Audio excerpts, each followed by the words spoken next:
Hello, I'm Robert Walker, volunteer fact checker, and helping if you're scared of many things.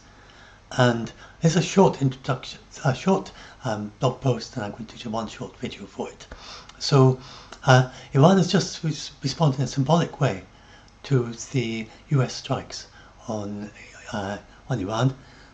But you remember that B-2 bombers, they dropped these bunker-busting bombs on a remote site in a desert, and there was no risk whatsoever to Iranian civilians, and Russian soldiers are nowhere near. They're just not in the area at all.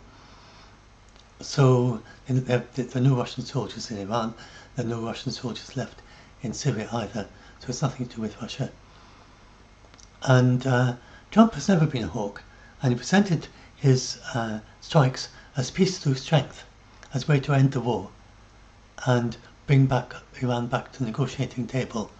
So Israel did continue with some more strikes since then, and we have to see what they're going to do next. But they have said already they expect to end it in days as a result of US strikes, bringing it to a close. So the war can then end after Iran stops any remaining symbolic retaliatory strikes. And this is very clearly a symbolic strike, because it's very much like when they responded to the assassination of General Soleimani in 2020, and Iran told the United States in advance that they were going to do these strikes, giving the United States time to prepare its bases to be able to protect themselves. They've done just the same this time. And so I hope that once it's all over, it does look as if this war there's a decent chance it'll end. It's a little bit more, and it's just the retaliatory tit-for-tat airstrikes. There's been no war on the ground, no war on the sea, not even any dogfights in the air, because the Iranian fighter jets can't fly against F-16s. They're just no match for them. So I hope that people get do a bit of a stock take and realise Russia and China did absolutely nothing to support Iran. They didn't sell it any equipment that would be useful for it to stop Israel. And they're not allies, they're not even supporters in any way of Iran. And I hope this in any military way. I mean, politically they say lots of words, but they've completely stopped all military supplies. So I think it's one of the things that we assessed by what happens next. From the evidence so far, and perhaps future historians will say that Trump made the right call, even though it didn't seem to us at the time in advance. So this is about how they were symbolic, that Iran gave advance warnings, notice that the attacks were coming, as a way to minimize casualties. And the officials said that Iran symbolically needed to strike back at the US, but at the same time carried out a way that allowed all sides an exit ramp. And they described it as a similar strategy to 2020, when Iran gave heads-ups for it by firing ballistic missiles in Iraq, American base in Iraq, following the assassination of Soleimani. And then this is all from the New York Times, which is a reasonably reliable source on things like this. And the defense officials said that that the missiles were all intercepted and that there's no known damage to the base. And then US Defense Department said at this time no reports of US casualties. And then now just look at what Israel is saying about it. Now this was before those attacks on Qatar that were all repelled, the symbolic attack.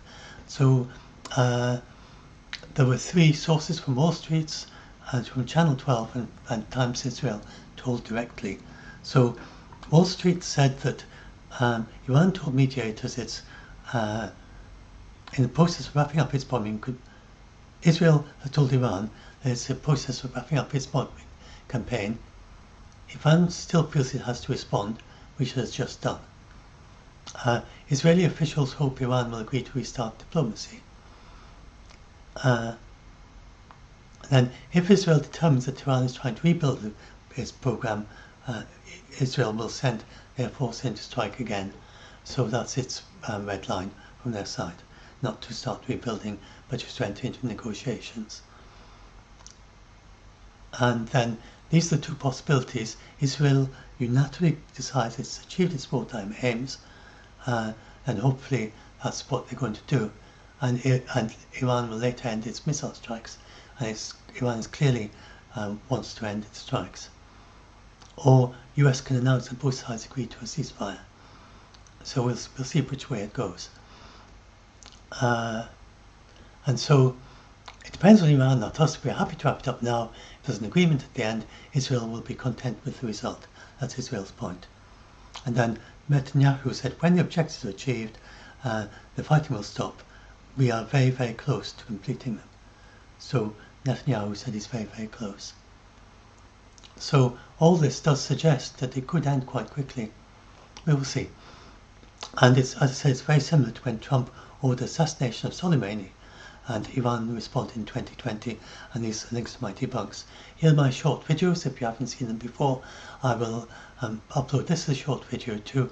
So I've taken to doing much shorter videos now, and I think that might help people who are panicking better than the long videos I did before. And this is my short video for this one. And then if I have longer posts, then I plan in the future to do a series of short videos, so 10 to 15 minutes max is what I call a short video. So if you want to, contact details at the end. Remember, you can search our list of debunks, list of articles in my Doomsday Debunking blog to date, and the short debunks are actually included in that now. These are the tips that you have a look through, and where's the Facebook group? That's what earlier on. If you're scared and want to the story debunk, post to our Facebook group, and there's a link there, and also join if you want help with fact checking or to help scared people who are panicking. So that's that.